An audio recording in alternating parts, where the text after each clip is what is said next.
ಕರ್ನಾಟಕ ಕಂಡಂಥ ಒಬ್ಬ ಮಹಾನ್ ಚೇತನ professor B ಕೃಷ್ಣಪ್ಪರವರ ಜನ್ಮದಿನಾಚರಣೆ ಆಚರಣೆ ಮಾಡ್ತಿರೋದು ಅತ್ಯಂತ ಸಂತೋಷ ತಂದಿದೆ. ಈ ದೇಶಕ್ಕೆ ಸ್ವತಂತ್ರ ಬಂದು ಪ್ರಜಾಪ್ರಭುತ್ವ ಬಂದು ಸಂವಿಧಾನ ಬಂದರೂ ಸಹ ಬಹಳಷ್ಟು ವರ್ಷ ಸಂವಿಧಾನದ ಆಶಯಗಳೆಲ್ಲ ಪುಸ್ತಕದಲ್ಲೇ ಸೀಮಿತವಾಗಿದ್ದಂಥ ಕಾಲಘಟ್ಟದಲ್ಲಿ ಇವರು ಗುಡಿಸಲುಗಳಲ್ಲಿ ಅಣತೆಯನ್ನು ಹಚ್ಚಿ ಈ ದೇಶದ ಈ ರಾಜ್ಯದ ಬಹುದೊಡ್ಡ ಕ್ರಾಂತಿಕಾರಿ ಬದಲಾವಣೆಗೆ ಅವರು ಸಾಕ್ಷಿ ಆಗ್ತಾರೆ. ಅಂಥ ಮಹಾನ್ ಚೇತನನ ಪಿಂದಲೇ ಇವತ್ತು ಇಡೀ ರಾಜ್ಯದಲ್ಲಿ ಇವತ್ತು ಬಾಬಾ ಸಾಹೇಬ್ ಅಂಬೇಡ್ಕರ್ ಅವರ ವಿಚಾರ ತಿಳ್ಕೊಳ್ಳಿಕ್ಕೆ ಕಾರಣ ಆದರು ಮತ್ತು ಸಂವಿಧಾನದ ಆಶಯಗಳನ್ನು ತಿಳ್ಕೊಳ್ಳಿಕ್ಕೆ ಬಹಳ ಮುಖ್ಯ ಆಗ್ತಾರೆ.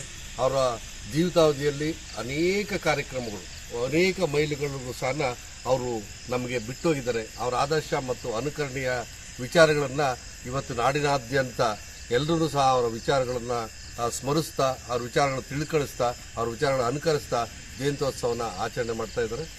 ಅಂಥ ಮಹಾನ್ ವಿಚಾರಗಳು ಸಹ ಸರ್ವಿಕಾಲಿಕವಾಗಿ ಜೀವಂತವಾಗಿರಬೇಕು.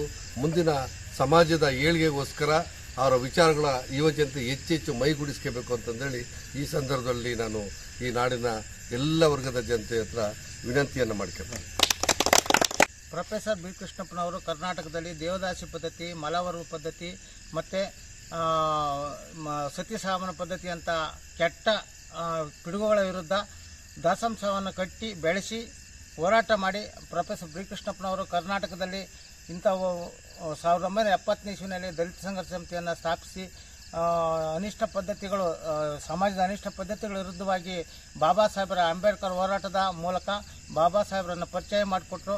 ಬಾಬಾ ಸಾಹೇಬರ ಹೋರಾಟದ ಒಂದು ಮುಂಚೂಣಿ ನಾಯಕರಾಗಿ ಪ್ರೊಫೆಸರ್ ಬಿ ಕೃಷ್ಣಪ್ಪನವರು ಕರ್ನಾಟಕದಲ್ಲಿ ಅನೇಕ ಭೂ ಹೋರಾಟಗಳು,